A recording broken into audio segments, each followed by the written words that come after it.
오늘 우리에게 주시는 하나님의 말씀은 이사야에 있는 말씀입니다. 이사야 구약 이사야 40장 1절부터 11절까지의 말씀을 우리 같이 보도록 하겠습니다. 오늘 말씀은 우리 김리아 학생께서 말씀을 봉독해 주겠습니다.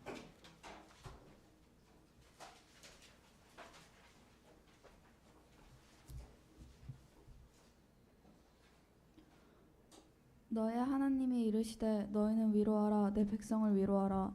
너희는 예루살렘의 마음에 닿도록 말하며 그것에게 외치라. 그 노역의 때가 끝났고 그 죄악이 사함을 받았느니라. 그의 모든 죄로 말미암아 여호와의 손에서 벌을 배나 받았으니라 할지니라 하시니라.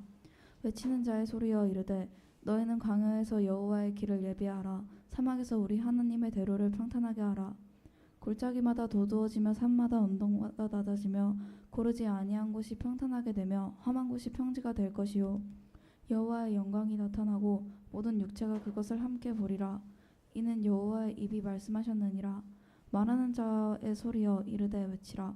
대답하되 내가 무엇이라 외치리이까 하니 이르되 모든 육체는 풀이요 그의 모든 아름다움은 들의 꽃과 같으니 풀에 마르고 꽃이 시듬은 여호와의 기운이 그 위에 불미라. 이 백성은 실로 풀이로다. 풀은 마르고 꽃은 시드나 우리 하나님의 말씀은 영원히 서리라 하라. 아름다운 소식을 시온에 전하는 자여 너는 높은 산에 오르라. 아름다운 소식을 예루살렘에 전하는 자여 너는 힘써 소리를 높이라.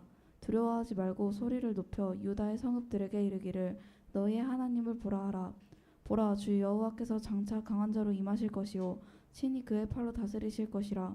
보라 상급이 그에게 있고 보응이 그의 앞에 있으며 그는 목자같이 양떼를 먹이시며 어린 양을 그 팔로 모아 품에 앉으시며 젖먹이는 암컷들을 온순히 인도하시리로다. 아멘. 네, 오늘은 신앙의 위로라는 제목으로 같이 말씀을 나누도록 하겠습니다. 한 주 동안 참 힘든 한 주가였던 것 같습니다. 네. 충격적인 사건이 벌어졌기 때문에 아무도 생각하지 못했던 그런 일이 벌어졌습니다. 기도에도 이야기하셨지만 하나님이 꿈꾸시는 세상, 평화롭고 공의로운 세상이잖아요. 그것들을 지켜내는 게 얼마나 힘든 일인가, 그것들을 많이 생각해 보게 됩니다. 혹시 요즘 위로받고 싶은 분 계십니까? 어떤 위로를 받고 싶으신가요? 여러분에게는 어떤 게 위로인가요? 어떤 말씀을 통해서 위로받는, 그러니까 누군가가 나에게 찾아와서 이렇게 격려하는 게 여러분에게 위로가 되시나요? 힘들고 지쳐 있을 때 어떤 상황이, 어떤 마음이 나에게 위로를 주는 것 같습니까? 아마 각자 형편이 다르고 상황이 다르고 생각이 다르기 때문에 똑같은 것이 똑같은 위로가 되진 않을 겁니다. 똑같은 말을 해도 누군가에겐 위로이지만 누군가에겐 위로가 되지 않는 말일 수 있습니다. 형편과 처지에 따라서. 그리고 누군가에게 절실한 위로가 필요한데 그걸 느끼지 못하는 분이 계시고요. 어떤 분들은 객관적으로 밖에서 봤을 때는 충분히 잘 사는 것 같고 위로가 필요 없는데 위로를 갈구하시는 분도 계시고요. 이게 주관적이기 때문에 내 상황에 대한 이해를 내가 어떻게 이해하느냐에 따라서 위로의 어떤 상황들도 많이 달라지는 것 같습니다. 진정한 위로가 무엇일까? 이 시대가 또 시대이기도 하지만요, 우리는 근본적으로요 위로가 필요한 존재입니다. 근본적으로요. 늘 갈급해하고 또 결핍이 있기 때문에 그것들을 위로받고 주님의 사랑 안에서 채워지지 않으면 늘 우리는 갈급해할 수밖에 없습니다. 요즘 말로 힐링이 필요하죠. 힐링. 이게 뭔가 좀 지쳐 있을 때 뭔가 회복되고 충전되고 위로받으려고 사람도 만나고 취미생활도 하고 여행도 다니고 하시는 거잖아요. 그래도 채워지면 뭐 다행이겠지만 안 채워집니다. 그때뿐인 경우가 되게 많죠. 그 순간 잠깐 뭐 일시적인 위로는 있을 수 있는데 영원한 만족? 이 영원한 위로는 쉽게 되지 않습니다. 우리가 세상을 살아가면서요, 더 지칠 수밖에 없는 게 삶이 치열하잖아요. 치열한 삶의 현장에서 우리가 이 살아남기 위해서요. 관계를 정말 많이 신경 씁니다. 남의 시선에 대해서 정말 많이 신경 씁니다. 남이 나를 어떻게 이해하는지, 나를 어떻게 바라보는지. 그리고 그렇게 살아남으려고 마음이 없는 말을 많이 해요. 막 예. 왜 이렇게 내 없는 말을 하니까 더 힘들어요. 진실되게 있는 그대로라면 마음이 좀 편할 텐데 없는 말 하려다 보니까 과잉 친절하고 과잉 서비스를 하다 보면 금방 지칩니다. 예. 때로는 아부도 하고. 이게 얼마나 힘든 일입니까? 예. 마음이 없는 걸 하면 에너지가 쓰이는 거잖아요. 더 많은 에너지가 쓰일 수밖에 없습니다. 평소에 그렇게 삶의 에너지가 소진되니까 더 위로받고 싶은 겁니다. 더 지쳐있고 빨리 회복되길 원하고. 다시 말씀드리지만요. 참된 위로, 진정한 위로는요. 하나님께로부터 주어집니다. 하나님의 말씀에 참 위로가 있습니다. 구약의 선지자들은요. 그걸 너무 잘 알았습니다. 오늘 말씀이 이사야 말씀이잖아요. 이사야 말씀 오늘 말씀에 보시게 되면요. 그래서 혼신의 힘을 다해서 이스라엘 백성들에게 외칩니다. 하나님께 돌아오라고. 심판의 책망의 말도 하지만 오늘처럼요. 뭐라고 이야기합니까? 1절에 뭐라고 되어 있습니까? 너희의 하나님이 이르시되 너희는 위로하라. 내 백성을 위로하라. 그렇게 말씀하십니다. 위로하라는 말이 반복되는데요.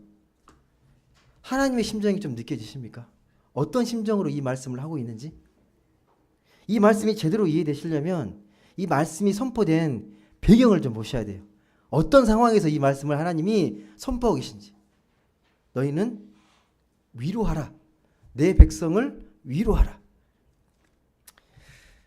배경을 보셔야 되는 이 배경 언제냐면요. 이스라엘 백성들이 나라가 망하고 바벨론 포로 상황입니다. 시간이 꽤 흘러서 정말 유대인들의 상황이 비참하고 곤고한 상황 속에서 이스라엘이 힘들어할 때 이 말씀이 주어집니다. 망하기 전에요. 이스라엘은요. 자기 나라가 망할 거라고 전혀 예상치 못했습니다.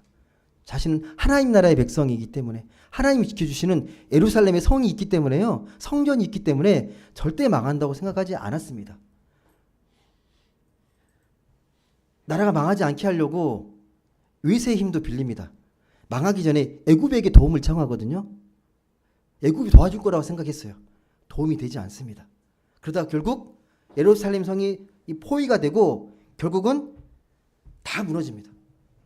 예루살렘의 성이 무너지는 게 어마어마한 충격입니다. 어떻게 하나님의 성전이 무너지지? 오랫동안 자기의 신앙과 삶의 토대가 됐던 이 성전이 무너진 거예요. 어마어마한 충격이죠. 엄청난 충격입니다. 그리고 이제 많은 사람들이 죽고 노예로 팔리고 바벨론으로 끌려갑니다. 그리고 힘없고 연약한 사람들만 그 폐허가 된 그 예루살렘과 유대 땅에 남아 있었어요. 똑똑하고 힘 있는 사람은 다 끌고 갔습니다. 다시는 일어나지 못하도록. 그런 상황 가운데서 무슨 희망과 무슨 위로가 있었을까요? 바벨론이라는 거대한 제국 앞에 어떤 희망을 가질 수 있었을까요? 하나님 백성인 자신들에게 왜 이런 일이 벌어졌는지에 대해서 절망합니다. 하나님 정말 살아계신 거 맞아? 하나님이 온 세계를 주관하신다며 왜 우리가 하나님 백성인데 왜 망해야 되지? 의문이 들기 시작하는 거죠. 의문이 들기 시작합니다. 그래서 백성을 위로하라는 말씀을 하면서 2절에 이렇게 기록이 되어 있습니다. 왜 위로하게 되는지 2절 말씀 한번 보시겠습니까? 40장 2절 말씀 같이 한번 읽어보겠습니다. 시작. 삶의 마음에 닿도록 말하며 그것에게 외치라. 그 노역의 때가 끝났고 그 죄악이 사함을 받았느니라. 그의 모든 죄로 말미암아 여호와의 손에서 벌을 배나 받았느니라 할지니라 하시니라. 무슨 말입니까? 이 말씀이 너희 죄악으로 말미암아 나라가 망하고 성전이 무너졌지만 이제는 고생이 끝났다. 내가 충분히 고생할 만큼 했다. 벌을 배나 받았고 너희가 불순종한 하나님께 불순종한 죄도 다 용서받았다. 라는 하나님의 말씀입니다. 고생했다는 거예요. 하나님이 나라를 멸망시켰을 때 얼마나 가슴 아프겠습니까? 하나님은 공의로운 하나님이세요.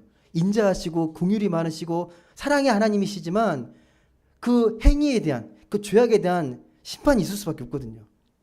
근데 그걸 지켜보면서 그 가슴 아픈 마음들이, 하나님의 그 절절한 심정들이 느껴지지 않습니까? 매맞고 고생하는 자기의 백성들이 고생했다. 충분히 벌 받았다. 이제 내가 너희를 위로할 거야. 너희를 다시 회복시킬 거라는 그러한 말씀입니다. 이게 무슨 말이냐면 이제 바벨론 포로 생활이 끝나고 드디어 해방의 날이 온다라는 말씀을 하고 계신 겁니다. 여러분 지금 이 이스라엘의 상황에서, 이 포로의 어떤 식민지 상황에서 해방된다는 것보다 더 기쁜 게 있습니까? 그것보다 희망되는 게 없어요. 노예와 그다음 핍박과 억압 속에서 이제 그 생활이 끝났다는 그 희망의 메시지보다 더 큰 메시지가 어디 있겠습니까? 마치 그러니까 오랜 동안 이 힘든 병으로 투병하다가 완벽하게 건강을 회복한다는 메시지를 들은 거예요. 그것처럼 행복한 게 어디 있겠습니까? 새로운 꿈을 꾸고 희망을 갖게 되잖아요. 그렇다면 이 말씀을 듣고 있는 이스라엘의 입장에서 어떻게 반응하면 좋을까요? 이 메시지를 들었습니다. 정말 기쁜, 정말 희망의 좋은 메시지잖아요. 그럼 그 순간을 기다리면서 있으면 될까요? 그냥 와, 해방시켜 주신다. 언제 해방되지? 그런 걸까요?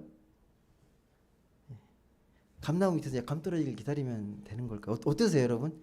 말씀이 선포가 됐습니다. 너희 죄악의 날이 끝났고 해방시킬 거라는 말씀을 해주셨거든요. 그러면 하나님의 백성은 어떤 마음을 가지고 어떤 준비를 하면 될까요? 이 말씀의 의미를 어떻게 받아들이면 되는 걸까요? 구체적으로 이야기합니다. 어떻게 하라는 건지. 3절 보시겠습니까? 3절? 3절 말씀에 나와요. 3절 말씀 읽어보겠습니다.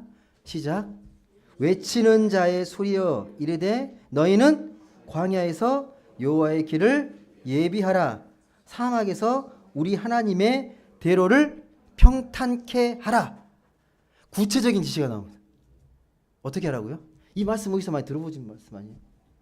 광야에서 하나님의 길을 평탄케 하라. 세례요한이에요. 이 말씀이 인용 구절이죠. 무슨 말이냐면요. 지금 이제 바벨론 포로에서 해방이 될 거예요. 그런데 그 지나가는 길이요. 지금 바벨론이 어디 위치냐면 당시 고대 근동에서 그 이라크 아십니까? 이라크에 유프라데스 강 인접해 있는 도시예요. 여기서 예루살렘까지 길이가 수백 킬로예요. 꽤 먼 길입니다. 거기는 사막을 거쳐야 되고 광야를 거쳐 가야 되는 어마어마한 길입니다. 근데 그 길은 평탄한 길이 아닙니다. 해방돼서 우리가 이제 그 길을 떠나가야 되는데 이스라엘 백성들이 그 길 어마어마한 길입니다. 험난한 길이에요. 쉬운 길이 아니에요. 근데 그 길을 예비해야 합니다. 백성들이 그 길을 가야 돼요. 통과해야 고국으로 돌아갈 수 있습니다. 이사야는 지금 그걸 생각하고 있는 거거든요. 그 먼 길, 그 애굽이 연상되시죠? 출애굽 할 때도 그랬잖아요. 근데 애굽보다 더 멉니다. 훨씬 더 멀어요. 그 길을 이제 떠나야 되는 거예요. 어떻게 받아들일 것 같습니다, 여러분? 이제 해방될 건데 해방돼서 이제 바벨론 포로에서 해방돼서 이제 고국으로 돌아가야 되는데 이렇게 떠나는 거에 대해서 이스라엘 백성들 어떻게 받아들일까요? 양가 감정 아닐까요? 그렇지 않겠습니까? 좋기도 하지만 떠나는 길이 쉽지 않잖아요. 되게 두려운 길이잖아요.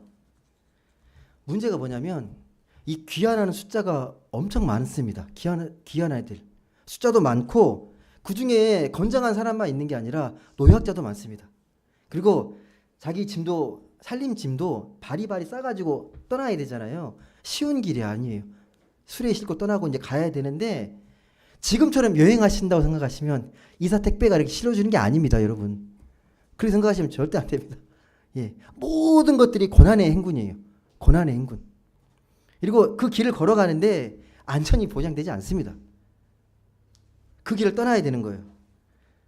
그 길이 어떤 길이냐면 이제 보통 이 당시에 고대 상인들이 낙타를 타고 이동했던 길이거든요. 그 길들이.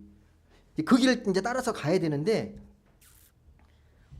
마치 출애굽한 그 이스라엘 백성들이 홍해를 건너고 또 사막을 건너고 미디안 광야를 지난 것처럼 그런 시간을 갖고 가야 되는 거예요. 예. 이게 더 철저히 준비하고 마음 준비도 더 단단히 해야 되는 거예요. 그러니까 되게 이상적이 좋죠. 떠나는 것. 희망의 어떤 다시 고국으로 돌아가는 건 정말 기쁜 소식인데 이 과정이 만만치가 않아요. 과정이 만만치가 않습니다. 분명히 의견이 갈렸을 거예요. 안 된다. 떠날 수 없다. 여기가 더 좋다. 분명히 갈렸을 겁니다. 좋기도 하지만 두렵기도 하는 거죠. 이 이사야의 메시지에 동조하는 사람도 있지만 그렇지 못한 사람도 분명히 많았을 겁니다. 여러분, 사람이 많으면 많을수록 의견 모으는 게 진짜 어렵습니다. 2명만, 3명만, 4명만 돼도 의견이 갈리잖아요. 근데 몇십만 명이, 몇만 명이 이렇게 모여서 의견을 이게 하나로 수렴해가지고 뭔가를 한다는 게 결코 쉬운 일이 아닙니다. 여러분, 그리고 또 한 가지가 뭐냐면요. 이제 바벨론이 약해진 건 맞아요. 근데 여전히 제국입니다.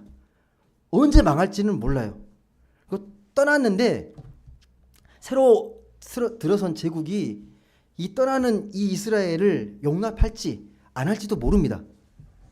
그 모든 상황들을 감안할 때 두려운 거죠. 쉽지 않은 과정인 겁니다. 길을 떠난다는 게. 막상 길을 떠난다 거기다 그 과정이 힘든 일이 얼마나 많을 거며 또 막상 예루살렘에 도착했을 때 그 땅이 번성한 도시입니까? 아무것도 없는 거예요. 다 일구어야 되고 새롭게 그 폐허를 세워야 돼요. 그 모든 것들을 생각하면 마음이 답답한 거죠. 그러니까 차라리 거기 떠나는 것보다 바벨론에 있는 게 훨씬 더 낫지 않을까라고 충분히 합리적으로 생각할 수 있습니다.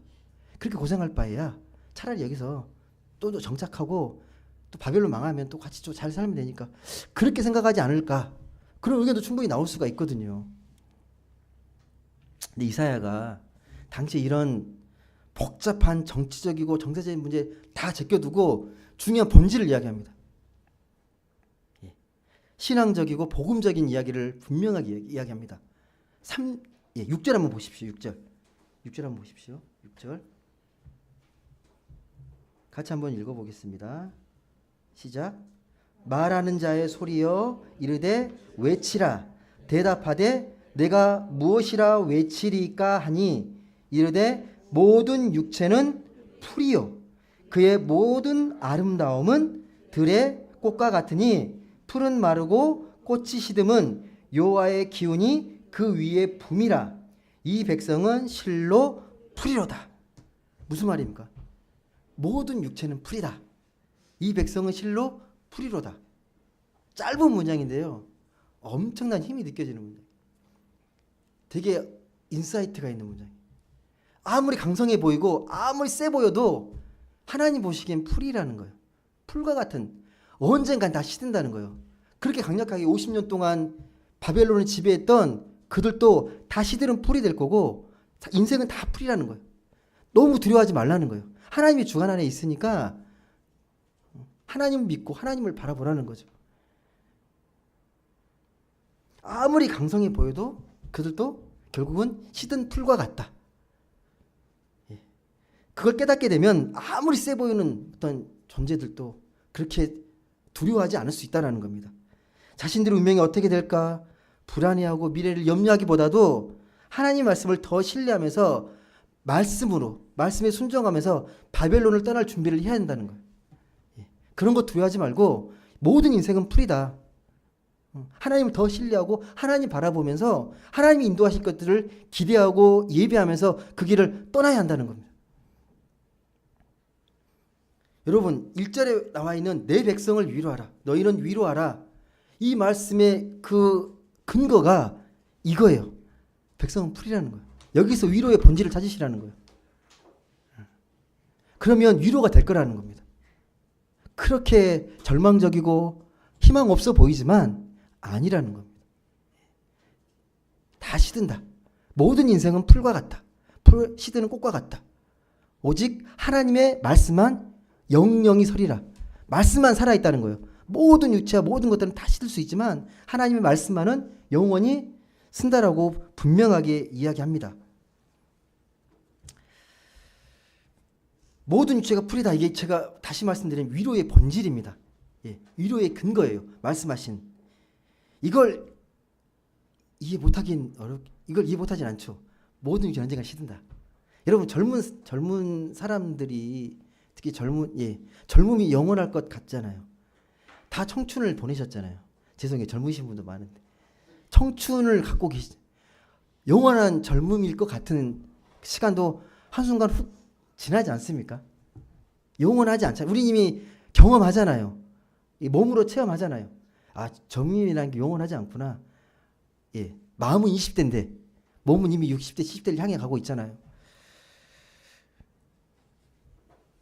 우리가 인생을 살아오면서 열심히 살아와서 많은 인생의 이력을 쌓습니다. 훌륭한 일도 되게 많이 하고요. 많은 업적을 쌓는데 인생의 마지막 때 그런 이력들이 아무런 의미가 없습니다. 예.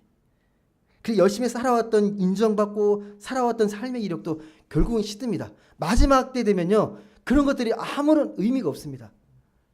장례식장 가보시면 아시잖아요. 아무리 훌륭한 사람도 죽음 앞에서는 아무것도 아니잖아요. 그래서 삶의 한계를 분명히 깨달아야 한다는 걸 분명히 얘기하시는 거예요. 지금이 막 빛나고 대단한 것 같지만 한순간이라는 겁니다. 아무리 강해 보이고 아무리 강한 권력자라 그래도 아무리 세 보여도 영원하지 않습니다. 예. 다 시한과 때가 있어요. 다 시듭니다. 반드시 시듭니다. 그래서 여러분 이걸 잘 깨달아야 우리에게 진짜 필요한 위로가 뭔지 알게 됩니다. 우리에게 정말 필요한 위로가 뭔지. 인생이 시드는 풀과 같다라면 우리가 진짜 위로가 무엇이고 서로가 서로에게 필요한 위로가 뭔지. 여러분에게 필요한 위로가 뭔지. 서로에게 필요한 이런 유한하고 연약한 존재로 살아가는데 이런 존재로서 우리가 어떤 위로가 필요한지를 생각해 볼 수 있습니다. 그리고 그런 서로를 위로하는 삶의 자리를 찾게 됩니다. 믿지 않은 사람들 이 말씀 읽으면 그 인생 허무해. 허무하네. 여기에만 포커스가 되는데 우린 뒤에 방점이 있잖아요. 인생은 풀과 같지만 하나님의 말씀은 영원하다는 거예요. 우리 이제는 갈수록 세약해지지만 하나님의 말씀이 계속 함께한다는 거예요. 영원히 함께한다는 겁니다. 이게 위로가 아니면 뭐가 위로겠습니까? 푸른 마르나 꽃은 시드나 우리 하나님의 말씀은 영원히 서리라. 여러분들 하나님 말씀이 영원히 선다라는 이 말씀이 여러분 어떻게 좀 이해가 좀 잘 되시나요? 삶 속에 적용해보면 하나님의 말씀이 영원히 선다. 이 말이 좀 손이 잘 잡히십니까? 이게 하나님의 말씀이 영원히 서는 거다. 그렇게 느껴지시는 게 있으십니까? 예를 들면 젊어서부터 평생 그 농사를 짓고 살아오는 분이 있어요. 평생토록. 근데 세월이 흐를수록 어떻겠습니까? 몸은 계속 약해지고 시들어 가는데 농사에 관한 이 생각과 연륜은 어마어마하게 깊어집니다. 시간이 흐를수록 1년, 2년, 10년, 20년 그분의 지혜와 노하우는요 어마어마하게 깊습니다. 날씨에 더 민감하고요. 살아가는 자연의 순환과 동물의 모습들까지도 다 파악을 하고 있어요. 예전에 이런 기상학이 발달하기 전에는 동물이나 이런 것들을 통해서 많이 예측을 하잖아요. 뭐 파충류가 어떻게 움직이는 걸 보고 이렇게 곧 비 오겠다. 색깔이 변하는 거 보고 그렇게 알잖아요. 그런 지혜들이 막 생긴다고요. 오랜 몸은 약해지지만 오히려 삶의 그런 세계는 더 풍성해지고 더 깊어집니다. 그런 의미에서 농부가 늙어갈수록 생생한 삶을 살아가잖아요. 우리가 그렇다는 거예요. 우리가 비록 육체는 쇠약해 갈지 모르겠지만 우리의 영혼은 갈수록 더 생생해집니다. 하나님과 더 가까워지고 그 말씀 안에서의 생명의 깊이가 더해져 가는 겁니다. 그래서 그 말씀을요, 이 고린도후서 4장 16절에 이렇게 표현합니다. 그러므로 우리가 낙심하지 아니하노니 우리의 겉사람은 낡아지나 우리의 속사람은 날로 새로워집니다라고 고백하는 거예요. 이 말씀입니다. 문제는 뭐냐면 우리 인생이 풀처럼 마른다는 거에 너무 신경 쓴다. 예. 늙어간다는 거에 너무 서글퍼하고 너무 힘들어한다는 거죠. 예. 젊음으로 되돌리고 싶은 거죠. 그래서 성형수술도 하고 피부 관리 더 이렇게 젊게 보이려고 애를 쓰고. 그게 나쁘다는 게 아니고요. 예. 그렇게 해도 결국은 늙잖아요. 예. 잠깐 좀 일시적으로 유보시키거나 약간 당길 수는 있는데 그 영원하게 간직할 수 있는 건 아니잖아요. 우리의 이게 관심이 어디에 있어야 되냐면 그래서 그에 대한 해답, 하나님 말씀을 좀 더 가까이 하는 게 되게 중요하다는 거예요. 말씀을 가까이 하는 것. 말씀 안에서 우리가 좀 더 하나님과 친밀한 사귐을 갖는 것. 예. 만약에 그렇지 않으면요, 우리 삶은 점점 메말라 갈 겁니다. 이걸 우리가 잃어버리면 인생은 시드는 풀과 같다는 것에만 꽂혀 있으면 우리의 마음과 영혼은 계속 시들어 갈 거예요. 우리가 그래도 지금처럼 말씀을 통해서 하나님과 좀 더 가까워지려고 애쓰다 보면요, 어느 순간 우리의 속사람이 새로워진다는 것을 전율처럼 느낄 겁니다. 와, 뭔가 달라진 내 마음의 속사람들을 느낄 겁니다. 예. 오늘 본문 말씀이 그런 말씀입니다. 여러분, 진짜 행복이 어디 있습니까? 진짜 행복이 어디 있습니까? 하나님의 말씀을 따라 그 생명의 길을 걷는 것보다 더 행복한 삶은 없습니다. 그런 길로 꾸준히 걷다 보면요, 우리는 말할 수 없는 위로를 받습니다. 여러분, 오늘 말씀에요, 이제 포로로 있다가 고국으로 돌아가는데 험난한 그 과정을 거쳐야 됩니다. 광야를 건너야 되고 사막을 건너야 되는 험난한 여정이 있습니다. 근데 그 여정을 걷다 보면 지치고 힘들 것 같지만요, 그 가운데 하나님 계속해서 힘을 부어주시고 생명의 능력을 부어주셔서 강건해져 있는 것들을 느끼게 됩니다. 그 시간 속에서요. 우리 눈에 보일 때는 그 길이 정말 지치고 곤고하고 힘든 길 같지만 그 길을 걸어가면서 쩔뚝거리면서라도 하나님께서 힘을 주시고 두 팔을 곧게 세우시면서 강건케 하신다는 거예요. 말씀에 순종해서 그 길을 걷는 게 되게 중요한 겁니다. 하나님 믿고 하나님 함께 하시는 걸 믿고 그 길을 묵묵히 걸어가는 겁니다. 9절의 말씀 보시게 되면요, 이렇게 기록이 되어 있습니다. 우리 같이 한번 읽어보실까요? 되게 또 잘 아시는 말씀일 수도 있는데 다시 한번 좀 말씀을 정리하면서 읽어보겠습니다. 9절 말씀 같이 읽겠습니다. 시작. 소식을 시온에 전하는 자여, 너는 높은 산에 오르라. 아름다운 소식을 예루살렘에 전하는 자여, 너는 힘써 소리를 높이라. 두려워하지 말고 소리를 높여 유다의 성읍들에게 이르기를 너의 하나님을 보라 하라. 하나님의 간절한 음성이 들려있거든요. 너희 하나님만 보라는 거예요. 계속 강조합니다. 딴 거 보지 말고 하나님만 보라고. 여호와의 길을 예비하라. 외쳐라. 두려워하지 마라. 다시 하나님을 제발 봐라. 너희가 바라볼 것은 세상이 아니라 누구다? 하나님이시다는 것을 분명하게 이야기합니다. 그러면서 이렇게 말합니다. 네가 하나님만 바라보면 어떻게 하겠다고? 10절 말씀 같이 보겠습니다. 시작. 보라, 주 여호와께서 장차 강한 자로 임하실 것이요 친히 그의 팔로 다스리실 것이라. 보라, 상급이 그에게 있고 보응이 그의 앞에 있으며. 네, 보라는 말을 계속 강조. 나를 봐, 나를 봐. 여호와께서 어떻게 하시겠다고? 강한 능력으로 임하시겠다고, 강한 자로 오시겠다고 분명하게 약속합니다.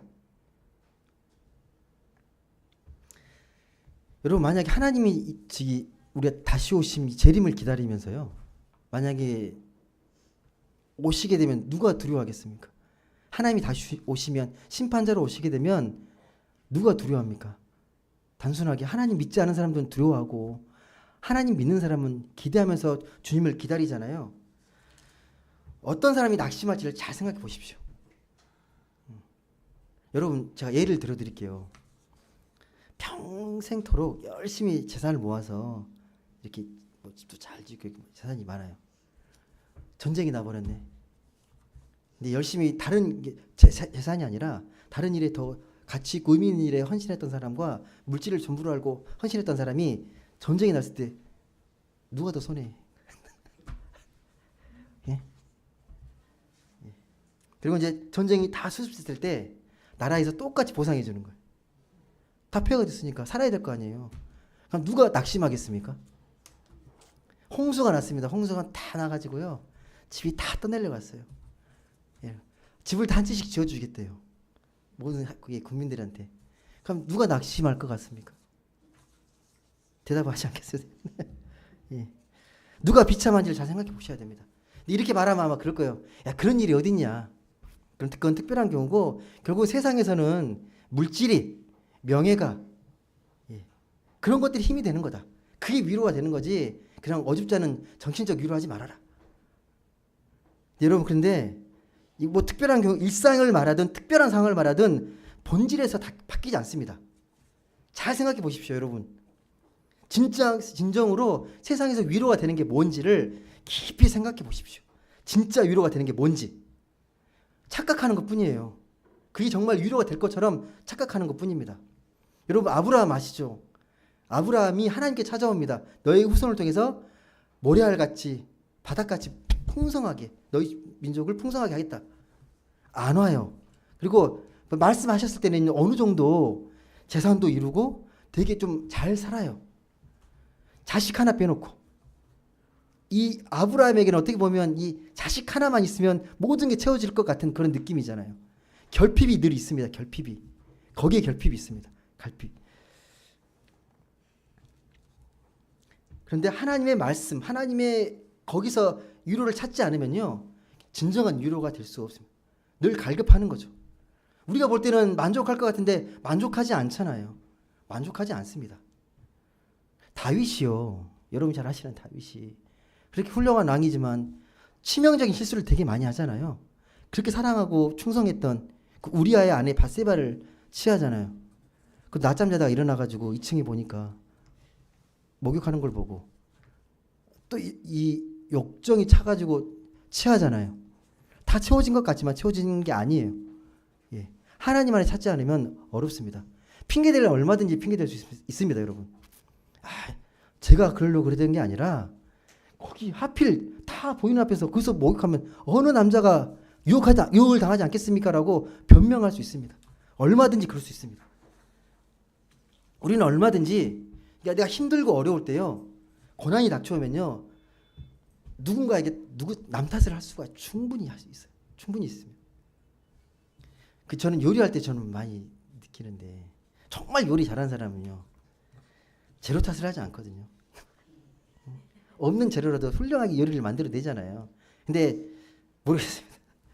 아 이게 재료가 좀 이게 싱싱하지 않아가지고 양념이 별로 없어서 근데 없어도 충분히 맛있게 만들면 되게 많이 봤거든요. 예, 그렇게 충분히 남 탓을 할 수 있는 거죠. 예. 부부간에 잘 지내다가도요 자녀가 생기면 다툼이 되게 많아집니다. 왜 다툼이 많아지는지 아십니까?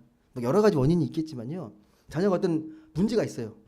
어떤 그 골치 아픈 문제를 터뜨리면 서로 남 탓을 할 수밖에. 너는 집에 있으면서 왜 자녀를 이거밖에 안 익혀? 좀 아내는 또 그러죠. 제발 밖에만 신경 쓰지 말고 안에 좀 신경 쓰라고. 얼마든지 남 탓할 수 있거든요. 얼마든지. 다 이유는 되고 합리적이잖아요. 서로에 대한 결핍을 남 탓을 하는 거죠. 부족한 거에 대해서. 자꾸만.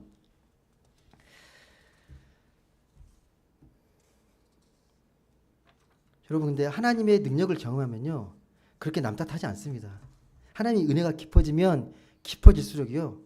문제의 본질을 보게 됩니다. 아 그건 본질이 아니구나. 그걸 알게 됩니다. 하나님께 더 집중하는 거죠. 하나님의 은혜를 구하는 겁니다. 여러분 마지막 11절 말씀에 하나님이 어떤 분이신지가 분명히 기록이 되어 있거든요. 꼭 기억하시면서 읽으셨으면 좋겠는데 한번 같이 마지막 11절 말씀을 읽어보겠습니다. 40장 11절 말씀 같이 읽겠습니다. 시작.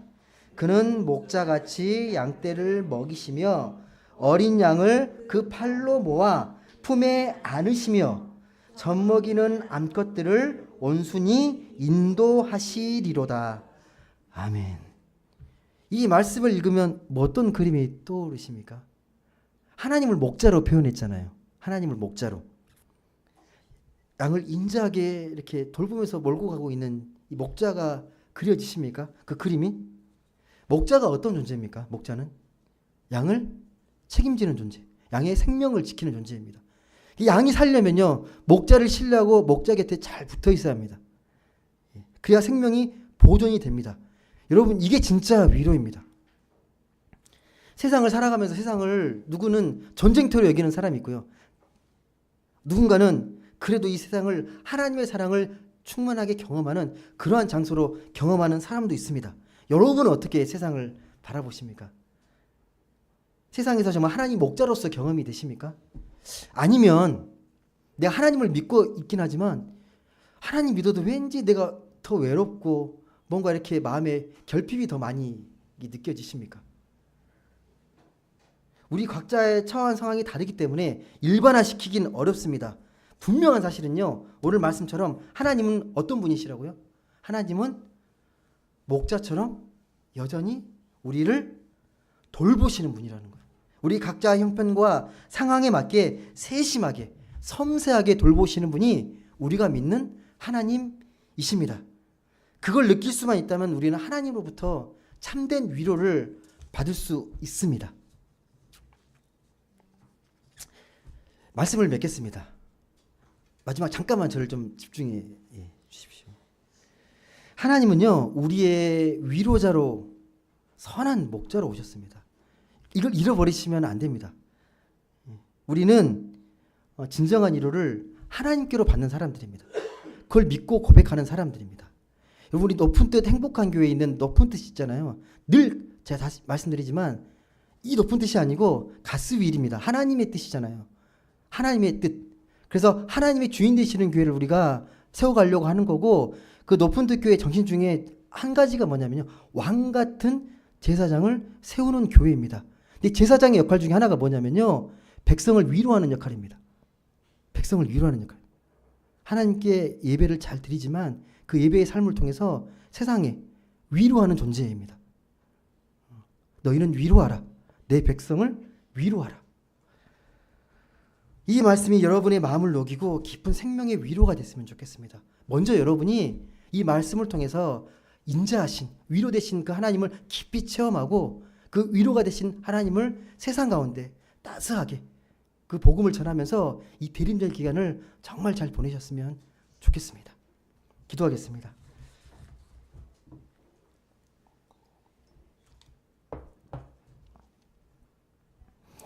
사랑과 은혜 하나님 감사합니다. 오늘 말씀에 하나님은 우리를 향해 외칩니다. 너희는 위로하라. 내 백성을 위로하라. 하나님, 그 위로가 무엇입니까? 말씀을 통하여서, 말씀의 생명을 통하여서 이 암흑하고 이 엄혹하고 힘겨운 이 어두워가는 이 세상 속에서 진정한 위로를, 위로의 말씀을 선포하고 많은 사람들에게 삶으로 위로가 되는 우리가 되게 하여 주시옵소서. 세상의 빛과 소금으로서 이 시대에 보내준 소명을 잃지 않고 말씀을 통하여서 세상에 참된 위로를 전하고 위로의 삶을 살아가는 우리 모두가 되게 하여 주옵소서.